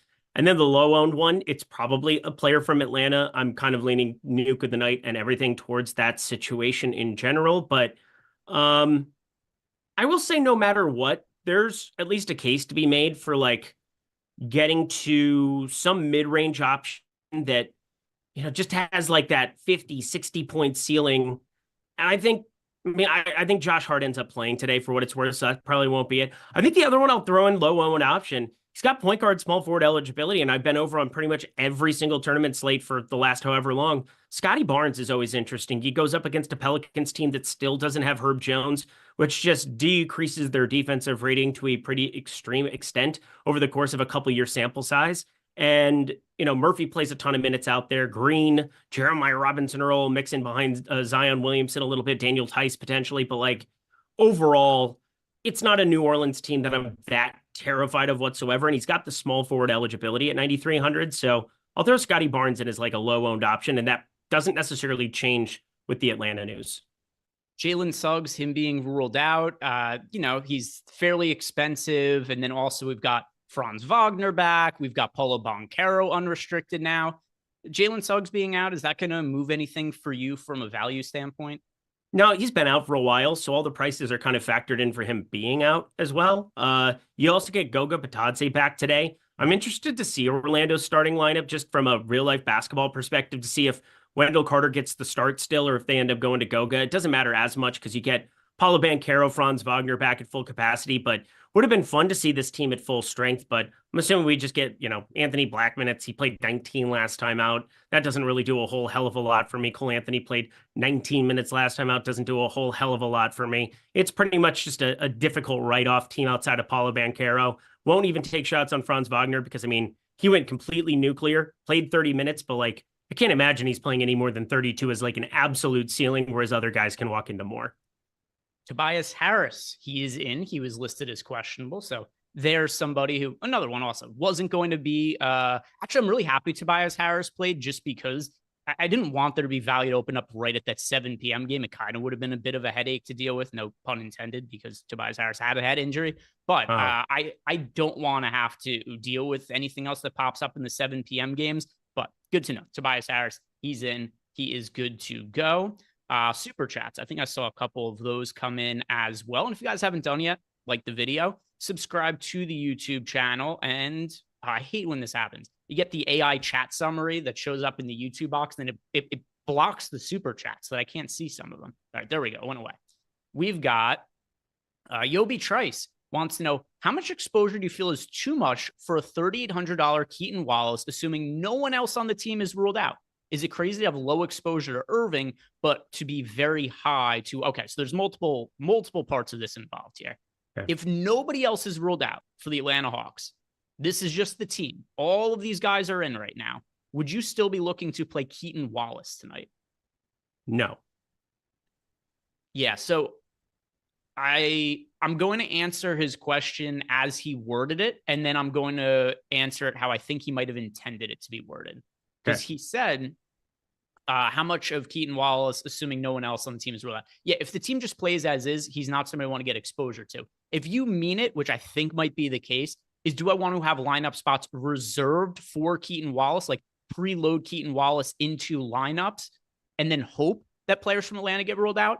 I don't feel like we need to do that for this slate, just because there's only 2 games that are locking early. We've got lineups, at least we should have lineups that are pretty backloaded. So if we get this scenario that Eric and I are expecting, I don't think Dyson Daniels plays today. And as we get more of these Hawks guys that are probably going to be ruled out after lock, I don't think I have to have Keaton Wallace in lineups right now to get to him. Is that true for you as well? 100%. For me, it's simply, with my allotment of lineups, I'm making sure that I get the Anthony Davis exposure. I'm looking at everything here now. I don't have, I have like 4% Ty Jerome. I have, like a little bit of these early games. Again, not like Xing them out by any means, although that would be my lean if you made me. But I just think we have all the flexibility and the timing of that news. We have 6 games, 5 games that lock at the next half hour period of time. We'll start getting starting lineups from that. We'll obviously pay attention what if anything happens with like a weird starting lineup. I doubt anything weird comes from like Boston or maybe Brooklyn, I suppose, is always on the table for something. Josh Hart news, but like we'll react to that. But it also just gives us that extra half hour where if the Atlanta news does break, we can react to it. Or after lock, we can kind of see what that ownership is, updated in the late swap tool, get that ownership live for you. And then whatever contest you're playing in where we have access to that for you, you can kind of just build out your lineups more optimally based on what you want to do with Atlanta and just, boost specific players if you think that news still is going to break a certain way, because we don't have that information yet. And Duncan Robinson is playing. That's weird. He had a late downgrade and he's playing through that one. He was downgraded I took him 25 minutes ago or something. Yeah, that's so weird. What the hell is Spoelstra doing with his basketball organization? But anyway, that's beside the point. I thought Duncan Robinson was out, so I'd already taken him out. Nuke the Night off the table from Miami. Thank God. We don't have to talk about that, but still at the same time, weird. What? Yeah, I was You going to gonna talk do about Nikola Jovic. Yeah, I was going to play a ton of Jovic today. So I could sneak Jovic by people on a Jokic slate. I think 5,500 is probably going to get everybody off of it, but like we saw that's going to be the minutes. Like he played extended run there. Did you just put Zach Edey and Anthony Davis together in the same picture? Is that what you just did with your time as a producer on this film? You know what's the funniest part about that? That's actually just a picture of Raul Rosas Jr. It is. That is Raul. Okay, now pull up Rosas Jr. He's like a young phenom in the UFC, Jordan. Pull that one up because holy Raul, R-A-U-L. I mean, you don't have to. That's what he looks like. Rosas, R-O-S-A-S Jr. That is exactly what he looks like. Yeah, that's him right there. All right. People were very split. Still, people are unsure what it is they answered before. But let's get into some of the other questions here. Actually, there was another part of the question from Yobi Trice. He wanted to know, is it crazy to have low exposure to Kyrie Irving, but high exposure to PJ Washington and Daniel Gafford? All right, now put the one of Rosas back up. Take the ED and AD picture down. Eric, while Jordan pulls up that picture for us, is it crazy to have low exposure to Kyrie Irving, but high exposure to Washington and Gafford? So no, not at all. Like as things stand right now, I think Daniel Gafford looks like a pretty solid center option. Whereas Kyrie Irving, there's going to be enough value on the slate to where I don't think he's going to end up being a priority for us. It's just going to be easy to get to Kyrie Irving and instead upgrade him to like a Nikola Jokic if more value becomes available or something along those lines. Do I have PJ? I've got some PJ Washington. I don't have a ton of PJ Washington, which maybe that's the one thing I would say that is if you're like super, super heavy on PJ Washington, that might be a little bit too much for me. But Gafford, I think, is pretty reasonable center option. Do you mind going low on Kyrie Irving if he's high on PJ Washington and Daniel Gafford? I don't want to be low on Jokic. He just feels like... No, Gafford. Oh, Gafford. Oh, I don't want to be low on Gafford either. Gafford is, I mean, he is... Okay, all right. Yeah. So No. He says, is it crazy to have low ownership to Kyrie Irving, but high exposure to PJ Washington and Daniel Gafford? It's fine. Like those things don't really mean that much to me combined. Yep. Agreed. Thank you for explaining it. Thomas Ryan wants to know our favorite players on DraftKings for each position for a GPP. He also adds Auburn beats Iowa for a national title. That's his prediction. All right. So our favorite players at each position on DraftKings as of now. So obviously this is subject to change based on what news ends up popping up after lock that I will be talking on the playback show as it comes out. We can't control when the news comes. But at point guard, as of right now, let's give our answers what our answers are as of 23 minutes to go into lock. At point guard for me, that is Jamal Murray, Eric. It is Keaton Wallace. Okay. Oh, so you're already taking those guys out. Sure did. All right.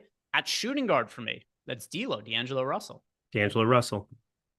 At small forward, that is currently Keyshawn George for me. He's just the best projected cheap option. He is so likely to be swapped into other players, though. Yeah, mine is Bogdan Bogdanovic, and I hate every second of it. At power forward kind of sucks. So yes, it does. Power forward for me would also be Keyshawn George. Michael Porter Jr. is the next one up for me, but I'm really spread out at power forward. Yeah, it's SAR for me right now, but it's same exact thing. Very likely to be swapped into something else, and that's kind of the point. Center Nikola Jokic. There we have it. Next super chat. It is from Orion. Says, for a FanDuel GPP, should he play AD or ED? I prefer Anthony Davis. Just not going to even give you an answer. Start another debate. I'm going to go with the AD. All right. And now we've got Mr. Biggs wants to know who's the Viagra play of the night. Who's going to get us going? I'm going to assume it's going to be swapping on to Keaton Wallace when what was that?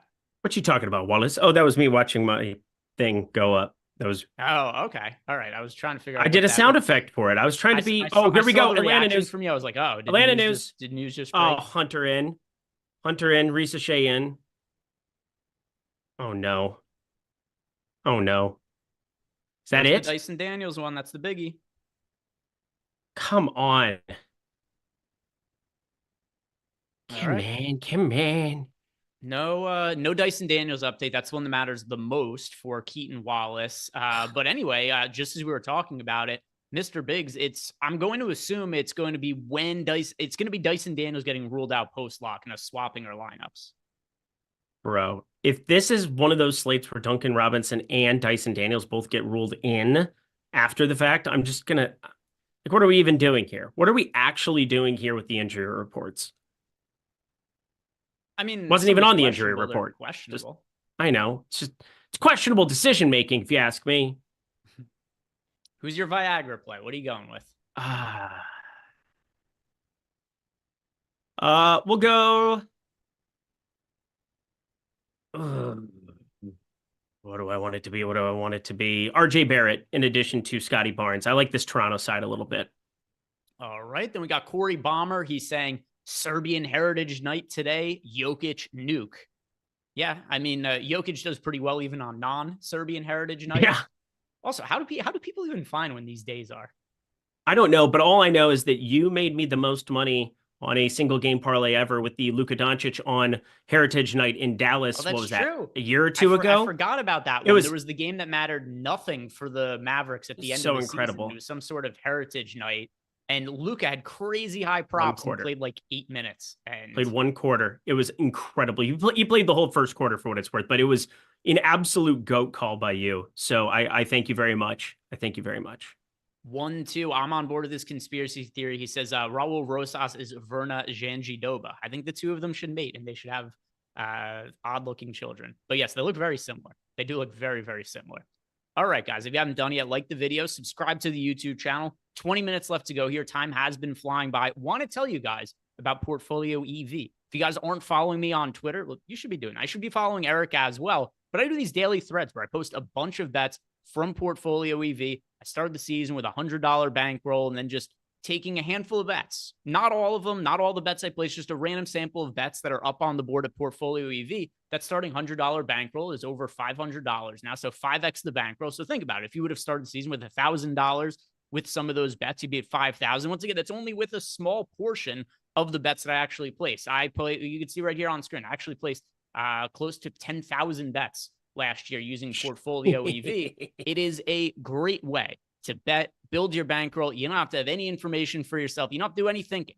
We got a mass entry tool. You could just pop all those bets in at once. If you think that it's super time consuming to place thousands of bets, it really doesn't have to be. You go right to the mass entry tool, and then you could just take all the bets in your portfolio. They'll get uploaded right into DraftKings, FanDuel, BetMGM. You can bet them all at once, and you get access to this for free, running a 7-day free trial. We want to get this tool in your guys' hands, and this is the easiest way to do it. 7-day, totally free trial. Click on the link down below in the YouTube description box, and you guys could get to try out these tools for yourself. 7-day free trial. There's no catch to it. If you've been on the fence about it, why not try it for free? I see you celebrating something. What ended up happening, Eric? Dyson Daniels out. There we go. No Dyson Daniels, no Larry Nance. There's the news. So I thought we were going to have to wait until post-lock to get it, but there we have it. What do you make of this, Eric? Obviously, massive news 17 minutes prior to lock.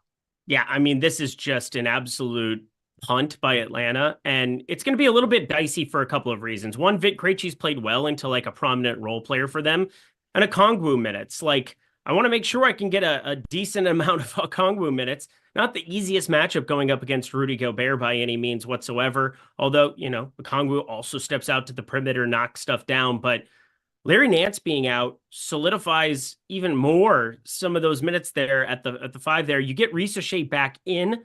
I got to imagine he's going to be limited to some extent. So, like, for me, you have Daquan Plowden back in the G League. So, like, Dominic Barlow's there. David Roddy's there. Garrison Matthews is there. Clint Capella, Bogdan Bogdanovic. That's still 9 guys that we're going to see total. That next starter, I mean, Keaton Wallace, I have just as, like, starting, no doubt about it now. Vit Krejci, Ricochet, Okongwu. Who's the 5th starter for Atlanta? Oh boy, who do they even have available here? I think it's got to be Roddy going up against Randall, right?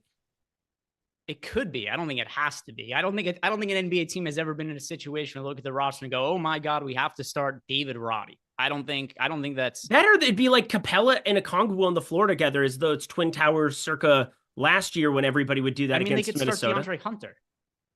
Oh yeah, no shit. There it is. That's what they're gonna do. That makes way more sense. Yeah, that's what I think. So the only reason they might not start DeAndre Hunter is they seem to like playing him off the bench. Maybe they like angling him to win the 6th Man of the Year award. Maybe that's part of it. That's who I'm expecting to start. I don't think it's a guarantee. They could start Bogdanovich too. There's a handful of ways they could go. I'm gonna guess Hunter starts though. Yeah, I was gonna say Hunter probably the favorite here for it, but David Roddy will play some minutes behind it. And if David Roddy walks into extra minutes in blowout run, that wouldn't exactly suck. But I'm just happy we got this news. We'll be able to react to it. Obviously, there's a part of me that wanted it to come out after lock, but for the sake of our show and being able to help you guys make the most money possible, and then leading into the after lock program, it's good to know, Dyson Daniels, we didn't get any ridiculousness that Miami rolled out there with Duncan Robinson. Good to get that official word. But I mean, I think your best value play of the slate now, Keaton Wallace, 3,800. We've got a couple more questions in Discord as well as some super chats here for us. So let's see what these questions are bringing. The next one here, it is from Smitch926. He wants to know, on a slate like this, how many uniques would I use in The Sims? That'll be 0 for me. 0 normally. Like once in a very odd blue moon, you'll hear me go up to 2. I think it was just one of those, like, I mean, we have a 70,000 plus tournament here, but I think my lineups will still be going towards the better plays here within the Sims tool. Sometimes I'll go to the 2 uniques to really like spread it out on like a 2 or a 3 game slate and try to get exposure to those lower owned pieces. But today, there's no doubt about it, 0. Now we've got Pat Clay Tomstar wants to know, will Zach 80? Boy, it's just adding another wrench into this. Will Zach this is 80, not a funny bit. It's pretty funny. Nothing. The chat got going over this. Wants to know, will Zach 80 outscore Jokic tonight? I'll take Jokic over Anthony Davis and Zach 80. I don't even know who we're talking about because now I'm confused. So just next question. All right. Next question is from News God. Our very own News God wants to know, who's the lotion play of the night? Eric, who's gonna put the ball in the basket? The lotion goes on the skin. Let's see who it'll be. That was kind of like McGruber. I'm gonna shoot a little bit, so it was a little different. Who do I want it to be? Who do I really want to have go nuclear? Putting the lotion on the skin.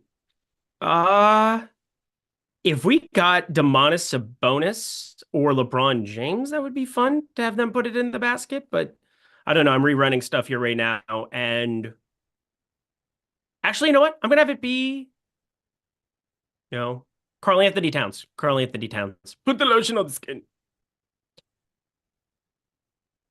I mean, it's pretty easy to just say go with Jokic, and I mean we've got some of the Hawks news we're waiting for, other than officially waiting on the starting lineup.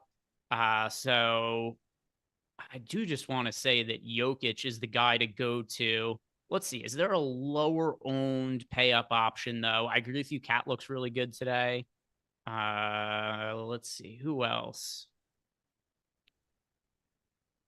You know who I don't hate as a pay up to be contrarian option, Eric? We got Sabonis projected for 5% ownership going up against whatever the hell that Nets roster is. Talk about punting. That team is just non-existent. There's so much upside in Domantas Sabonis. He is such a good fantasy producer that very rarely pulls ownership. I'm going to have more than the 5% ownership that Sabonis is projected for. I threw his name out too. I mean, as I'm updating everything in the Sims, we did get the projections updated. We'll get the ownership updated. I'll run it one more time. Somebody that was kind of coming up for me a little bit more now is Domantas Sabonis, as we kind of got some clear-cut stuff and making sure that, I do the right stuff here with the Atlanta value. Again, we'll get that ownership updated, but I'm 100% with you. I think that's a great call. I was considering making him that too. All right, let's get into some of the super chats that are sitting here for us. And just one more. Dustin Stringer wants to know top plays at each position on FanDuel. Yes, sir. I could answer that for you. You do all of that because I don't have FanDuel. Do you have lineups built out for both, by the way, Eric? Nope, all you. All right, cool. So I just ran Sims for FanDuel at point guard. Pretty easy. Well, I guess I'll go different. I'll put Keaton Wallace. I'm pretty sure he is MP. Oh no, he's only point guard. So Keaton Wallace has to be the point guard over on He's $3,900. He's the best overall play on FanDuel. At shooting guard, Vic Krejci. At small forward, That would also be a Vit Krejci. So as a different option, I'll say a contrarian spend up on FanDuel and Paulo Banchero. Power forward, that is going to be Giannis Antetokounmpo for me. And then at center, that is going to be, well, it's actually Anthony Davis as of right now. The part of it's because he's power forward and center. Also, we'll go to Karl Anthony Towns as a favorite overall center option there. Dustin, thank you very much for the super chat. Curious now, Eric, because you started to build out your lineups. I'm building my lineups now for DraftKings with some of the updated information. How much Keaton Wallace are you expecting to be getting to here? Nearly 100%. And I'm happy for it right now, too. I mean, I can obviously adjust it later. We have a full hour of information to gain. And yeah, I'm going to probably get closer to 100% right from the get-go. I'm going to go Wallace. I'm going to have a lot of Garrison Matthews, too. So rip to me. I have just tons of Garrison Matthews. Yeah, and you guys could see we've got our updated projections here on screen. And here's what we ended up going with for the Atlanta Hawks. No surprises. The two highest projected players from just raw fantasy points on the team, Okongwu and DeAndre Hunter. Then you got mid-20s fantasy points from Vit Krejci, Bogdan Bogdanovic, Keaton Wallace. We have in for, I don't know, he's going to be in 100% of my lineups. We have him in at 28.5 minutes. That puts him for 23 fantasy points at $3,800. Certainly a top value option on the slate. I don't think he's going to be a 100% guy for me, though, Eric. Yeah, he's going to be in a lot of mine. My first run, he was in just about everything, but okay. I'm with you where I think at the end of the day, I want it to come down a little bit here, and we have a full hour of news. Maybe something surprising happens. Josh Hart is out. You just get to a ton of Knicks that, would make sense. He's played through this Q tag and this illness the last couple, but it surely hasn't hurt his upside by any means, but it would make Cat look better, Brunson look better. It would make, maybe potentially Precious Achiuwa look better. But right now, I'm happy to have just Atlanta placeholders across the board. Other players on Atlanta behind Keaton Wallace. Who else do you want to be prioritizing here? Because Bogdan Bogdanovic is also projecting really well. He's not that much more expensive than Keaton Wallace. People have kind of soured on Bogdanovic because of a handful of shitty games that he's had. But Bogdan Bogdanovic, I'm pretty interested in him as a pivot. Well, I mean, it's fine to have Keaton Wallace and Bogdanovic lineups together, but I like Bogdan Bogdanovic. I expect I'm going to be overweight to him as well. Yeah, I am too. I brought him up. I was jamming him apparently in the small forward position. It sucks. He's been awful this entire season, but you're just missing so much on the Atlanta side. Something has to break, and I'm hoping that this is a spot where Bogdan Bogdanovic can actually eat up some usage and get right a little bit. It should help considering he has like 2.5 NBA players he's actually playing with. And it's just, for me, the more that I look at this Atlanta roster, the more I'm interested in just like, all right, no matter what, I'm just going to play all of these cheapies, rotate them around in a bunch of lineups and see what happens. Also, we don't have any kind of like a minutes concern yet. I'm going through like what we have for the minutes for certain guys. Like, how many minutes do you think DeAndre Hunter is going to be live for today? Like, how many minutes do you think some of these other guys, because I mean, Nance being out is just kind of putting a wrinkle in, and obviously I'm biased towards Big Thotty Roddy, but anything else you really like? Yeah, I'm running stuff right now. It's also something that I was curious to start looking into is, are there contrarian options that we like from the Atlanta Hawks? If you wouldn't mind, Jordan, can you pull the Atlanta Hawks ownership up on screen? And we'll look at the updated ownership projections for Atlanta and see what that is looking like. I want to see how popular some of these guys are getting. And then also, yeah, just sort by Atlanta. Looks like, Keaton Wallace, not that popular. Yeah, all right. I get if he's only 17%, I'm going to get to a ton of him. I was not expecting that to be the number. Yeah, I'm getting to just an eternal amount. I will say this. Do we want to do Nuke of the Night, or are we just going to bypass it and just say who our Nuke of the Night is? Yeah, let's just say who it is, because we are kind of short on time with all the news. Okongwu is 3.6% owned, and I get it. It's Minnesota. It's a lower total than we have on the board in a lot of spots. I was thinking about making Jaren Jackson Jr. it as well at 8,100. I think that's a pretty low number for that game environment. Memphis has had so many blowouts, but they're playing offensively some of the best basketball in the NBA, shooting like 50% from the field, 42% from three over their last 10. And everything I look at from Memphis drives me nuts. But I'm going to go to Okongwu if he's going to be that low owned. And you have Gafford, you have Jokic. I do think there's a chance Okongwu ends up being the forgotten guy on the Atlanta side. And he's been so damn good. I think you don't have like a good rebounding four sitting alongside him. He had Nance out there. I know it didn't end up resulting in a whole hell of a lot, and he still had a ceiling game, but like Okongwu sub 5% looks really fun when he has the entire team to himself. Boy, I can't believe how low on the Atlanta Hawks are. I Me thought either. this was going to be a chalk spot, and it just isn't. I think it's the game environment, also later news than normal, maybe, but we'll see. I'm very interested in all of them. I think Hunter's minutes, if he plays 30, 32 minutes, I'm going to probably be in a little bit of shambles, but like, I think there's a chance that Bogdanovich and Wallace and those guys play like 30 plus, no matter what the game script is. And like, we have them in a pretty good projection spot. Bogdanovich around 27.5 minutes, Wallace right around 28 and change, almost 29 minutes. I think this is a really good spot to be overweight to those guys. Plus, Ricochet coming back. I can't project him for over like 26, 27 minutes either. So like Garrison Matthews, David Roddy, like I'm going to rotate around a lot of these guys, it would appear, and then kind of react to the starting lineup. Yeah, I mean, it is true as well. It's a shitty game environment. They're on the road in Minnesota. So I would think Keaton Wallace probably plays in garbage time anyway. Bogdanovich, Hunter, Okongwu, those guys likely wouldn't. Clint Capella, he wouldn't either. Ricochet, maybe he's coming back from an injury. That could be something that prevents him from playing in garbage time, although he probably wouldn't normally. How many bodies does this team even have?